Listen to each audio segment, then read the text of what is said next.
Unsettling scenes in the heart of South America. While Brazil assesses the damage from an attack on its capital, Bolivia and Peru deal with ongoing and destabilizing protests. How much are the continent's polarizing politics costing its people, and can they find the leadership necessary to unite?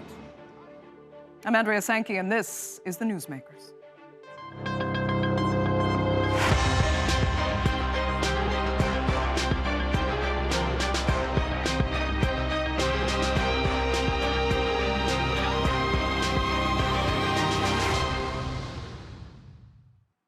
In South America, 3 countries have recently been hit by major protest disruptions.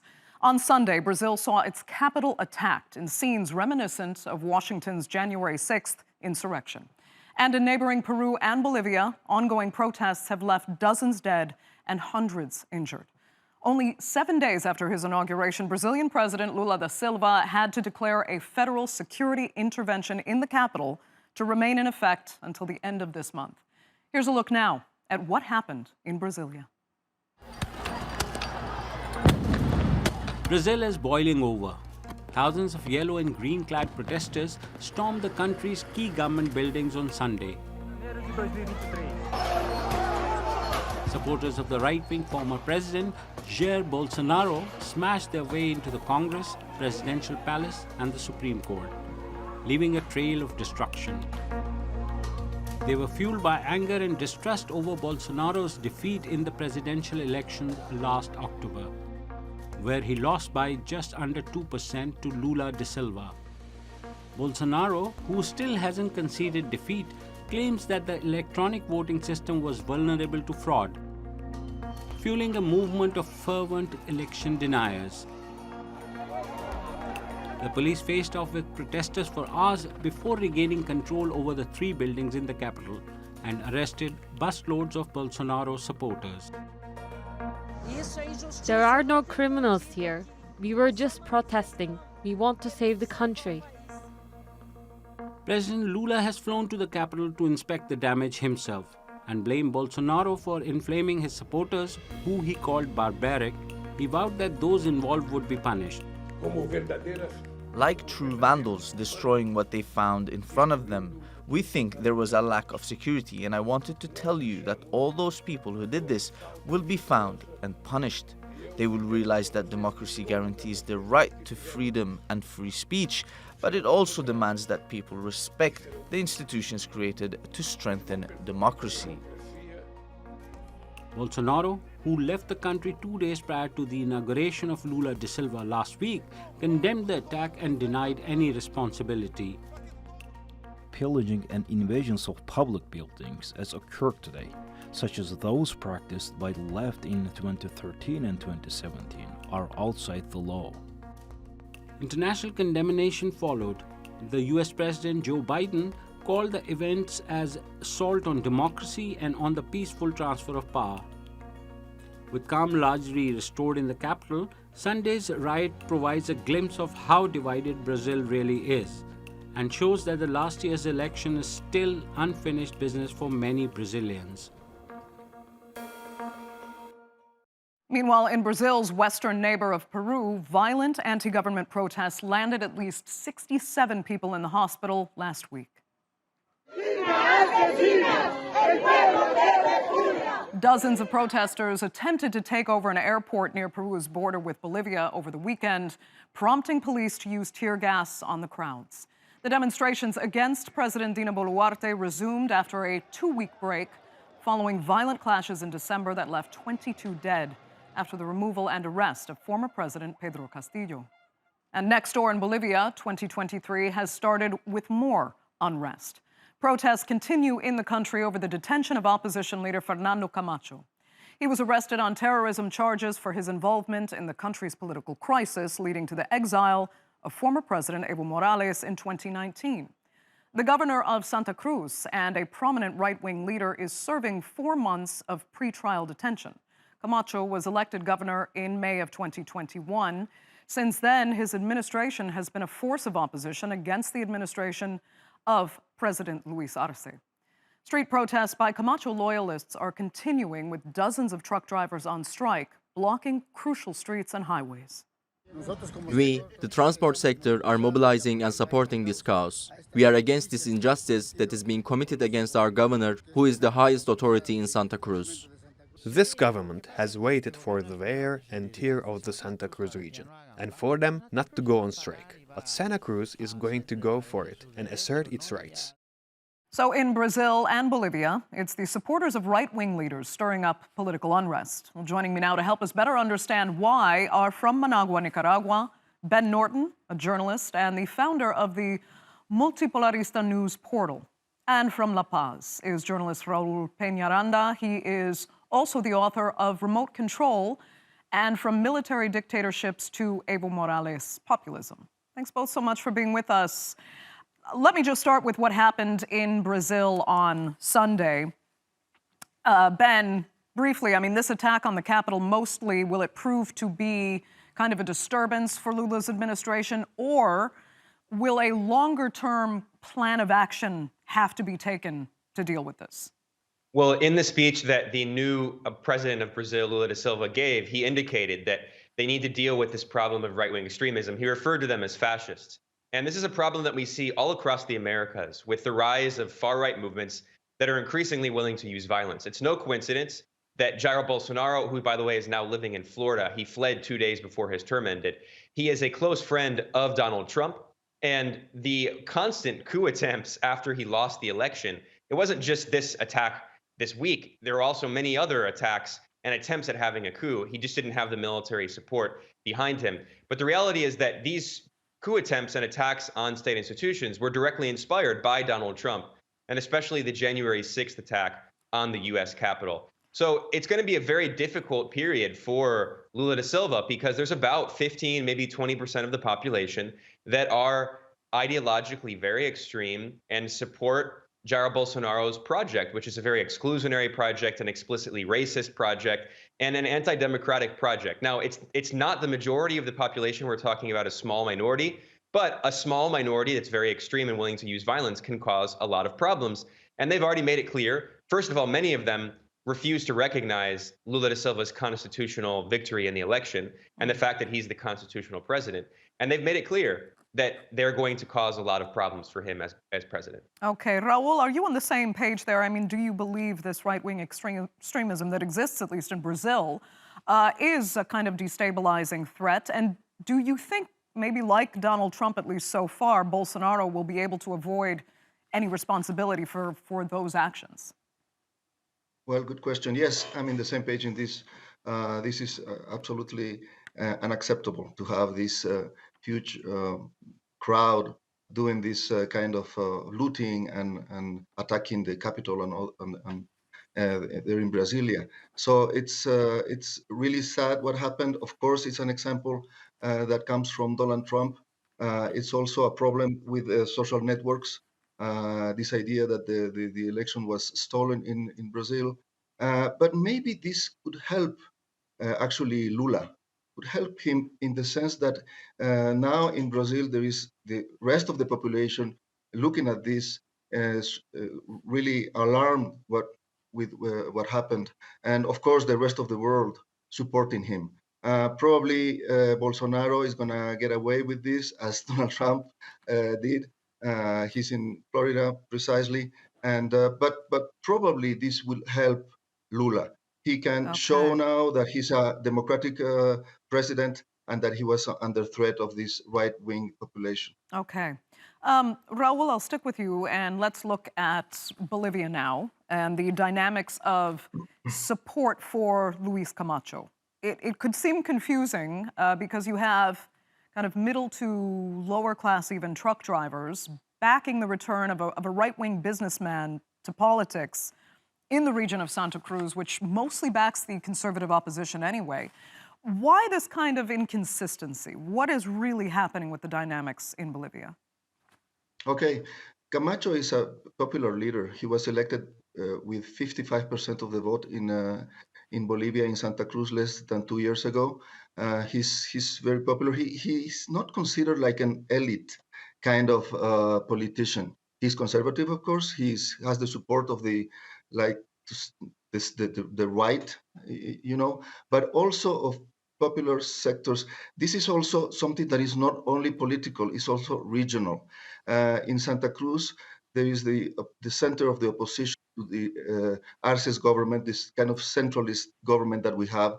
So Santa Cruz is the center of the opposition, and they have kind of a different identity. They are in the lowlands, in the Amazonian area of the country. You know, the La Paz, the seat of government is in the Altiplano, in the Andean region. So they have kind of a different culture and identity, and they feel that they feel that they are like abused by the centralist power of La Paz. So it's not only the elites or the higher classes that support Camacho, but also lower classes. Okay, Ben, has Camacho been treated unfairly by the central government in La Paz? I don't know. I would say the contrary. I mean, it's certainly true that Santa Cruz has a different identity. They use voceo. Bolivia is a diverse country. Much of the population is of indigenous descent. Many people in Santa Cruz are European descent. So certainly there are differences. But first of all, I don't think it's accurate to say that nationally Camacho is a popular figure. In the 2020 election, which the current president, Luis Arce, won with 55% of the vote, Camacho was a candidate. He only got 14% of the vote. So he does have some national support, but it's almost exclusively in Santa Cruz. And we must be honest here. He is the leader of a very extreme right-wing group. I mean, he's been linked to and has worked with the pro-Santa Cruz Civic Committee. He was formerly the leader of it. This is a group that is notorious for attacking indigenous people. There are many videos of them online doing fascist-style salutes, including recently at a funeral. I mean, That's you can find not videos true, all Ben. over the internet. Ben, There are that's not videos true. all over showing members of this No, extremist group that's doing not fascist true. salutes. It's No, an no, objective no. historical fact. Camacho The New York doing Times has Camacho reported doing on a this. Go ahead, fascist Raul. salute. No, well, Camacho was the leader. He himself didn't fascist salute, but he's the leader of the Pro Santa Cruz Civic Committee, which there are many videos of the members of this group showing them fascist saluting. Okay, let me including get recently Raul's at a response. funeral. I mean, is the reporting factually incorrect then? I would say yes. Of course, he's a right-wing politician, but saying that he's a fascist and in Bolivia there are groups that do the fascist salute, that's not true. I haven't seen those videos that Ben is mentioning. Absolutely. He's a right-wing politician, he's a conservative politician, but we cannot say absolutely that he's fascist. That's not true. He's Catholic, maybe that's one part of the problem. He's I cannot say. I think that it's improper Okay. to say that he's a fascist. Fair enough. I mean, Ben, Yeah. maybe you can explain then why there is this support among even middle and lower class Bolivians for this politician on the right. Where does that come from? Well, I think it's exaggerated. First of all, as I said, in the 2020 election, Camacho only got 14% of the vote. In Santa Cruz, he has support, and part of that is because of racism. Bolivia is a majority indigenous country. Evo Morales was the first ever modern indigenous president of the country. And Camacho, it's an objective fact, was the leader of the Pro Santa Cruz Civic Committee, which was also co-founded by Croatian migrants whose family members were members of the Ustasha, who were Nazi collaborators in Croatia. And they moved to Bolivia after World War II. He works closely with other extremists like Branko Marinkovic, who was deeply involved in the 2019 coup in Bolivia. And let's not forget, Luis Fernando Camacho was a key figure in this violent overthrow of the government in 2019. And what happened? Camacho is on video. Everyone saw this video, entering the presidential palace, and he's on his knees next to a pastor who says, Pachamama will never again enter the presidential palace.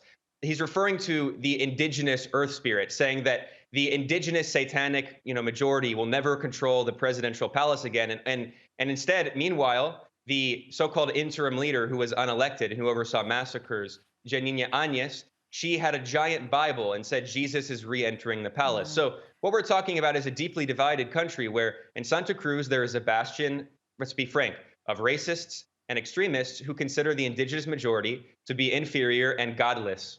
Okay, Raul, do you concede that there is an element of racism in the society? Yes, Bolivia is a racist society. We are, I think, getting better with time. But to say that Santa Cruz is a region with 3 million people. Camacho obtained 55% of the people in Santa Cruz. He's a national leader. He's a leader of national stature. To say that Santa Cruz and the civic committee was created by the people coming from Ukraine, this really means that the propaganda of Evo Morales and the Bolivian government is really effective. Really effective. To say that they come from Ustasha and everything. That the civic committee was created 60 years ago. Come on, there are some leaders that are foreigner. 60 and years I think ago that by people who, after World War II, fled to Bolivia. That's the time frame. But I think it's not true. It's not true. Ben, I think that you believe in the right of people of migrating, right? I think that you do. Certainly. For example, I really. Raul, just quickly, I'm going to let. I mean, okay, it's Ben, very dishonest quickly, to 30 compare. seconds. Yeah, it's very dishonest to compare poor migrants from impoverished countries like in Central America going to a richer country. Whereas, okay, I'll tell you what. I see you both disagree on the Nazi historical context of what exists in Bolivia today. But Raul, very quickly, where do you think this is going? Is there an element somewhere of unity to be found in order to manage the chaos that's happening in your country right now? Well, this is very worrying because Camacho is one of 188 political prisoners that we have in Bolivia now. So it's really something that is worrying. Camacho is accused of something that didn't exist, a coup d'etat, and there are other leaders in Bolivia, former presidents, other political leaders that are important that are accused of the same thing. So after Camacho, I think that we're going to have other leaders that are going to be captured. So it's like in the Nicaraguan model. You know, you have one important leader and no opposition leaders that can go to elections against him. Okay, Raul, that will have to be the final word for this segment. We will say goodbye to you for now, and thank you so much for sharing your insight. Ben, do stay with us because we're going to take now a closer look at what is happening in neighboring Peru. And as mentioned, the country is also experiencing destabilizing protests over the removal of a left-wing president. Over weeks of protests, hundreds have now been hospitalized, dozens have actually died. However, there still seems to be no progress made on quelling protesters' demands. So, is worse to come for Peru? Well, joining me now to debate that is from Lima, Javier Alban. He is a former advisor to the Peruvian National Electoral Commission, and Ben Norton is still with us as well. So let me begin with Javier. Things seemed, I'm saying that in the past tense, to have quieted down in Peru, which could have given an impression that the worst was at least behind us. But now there's been another attempt to seize an airport, which seems to indicate that protesters are only getting angrier that their demands have not been met. Is that correct? We did get a holiday truce, probably, but it wasn't really a long-term truce. The thing is that the demands that the people have right now, well, first of all, there are many groups protesting. There are many groups having different demands, but some of the main demands are currently not possible to meet by the current democratic system, because what they are asking is for the Congress to be dissolved. And the thing is that there is no way for the Congress to be constitutionally dissolved in a way that is not just like celebrating the elections ahead of time, which is what we are working on right now. That's the only way to oust countries. That's the fastest way. But the thing is that the expectation would be for the Congress to leave like next week or something like that. And that's something that's not possible to happen. And they also want the President Dina Boluarte to resign. But the thing is that if she does, then according to our constitution, what will happen is that the president of our Congress would become president. And then if that happens, probably people won't be happy either. So it's a very complicated scenario.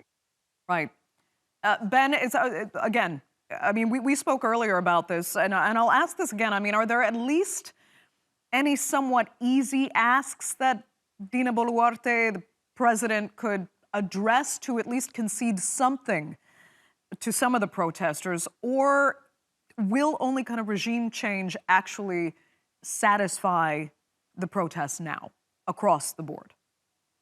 Well, I wouldn't call it regime change. I mean, the reality is that, as Javier mentioned, that there are several protests demands that are very concrete, very easy to accomplish.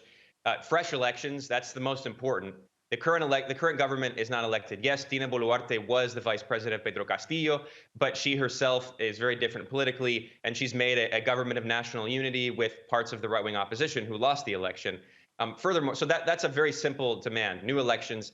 And the Congress actually voted to prevent that new elections happening soon. They delayed the possibility of new elections. So there's clearly a political opposition against the possibility of new elections. The other demand that's very concrete and very easy is the release of Pedro Castillo. He was sentenced to 18 months of preventative prison, basically without due process, without a real trial. And this is someone who was democratically elected, unlike Dina Boluarte. And finally, a very important demand, but one that I concede is much more complicated, but I think there won't be stability in Peru until this demand is eventually met, is a new constitution. We can't forget that the current constitution of Peru was created by a dictatorship, an actual dictatorship under the far-right extremists Alberto Fujimori. His children are still in the opposition today in Peru and still have significant influence. He dissolved Congress and wrote a new constitution, and that has been the source of this conflict. That is why there have been 7 presidents in 6 years. Pedro Castillo campaigned on the promise of creating a constituent assembly to have a new constitution. He was unable to do so, and today protesters are demanding that. So it's going to be a harder demand, but it's one that's necessary to maintain stability in the country. Okay, Javier, would you agree there that a new constitution would constitute a huge part of the answer to this internal conflict? I do believe that is, well, concretely a demand of some of the people who are protesting. I am not sure that it's a demand of the majority of the people in Peru. The latest polls that have asked about that, it's true that not all of them have asked the question directly as they should have, but they don't leave that clearly. There's still, I think, a minority of the country, probably around 30%, who are in favor of this idea of changing the constitution. It is true what has been mentioned, that the previous constitution was not originated from a democratic regime. However, the constitution has already underpassed a lot of reforms and a lot of changes, and currently that is a debate right now in the country.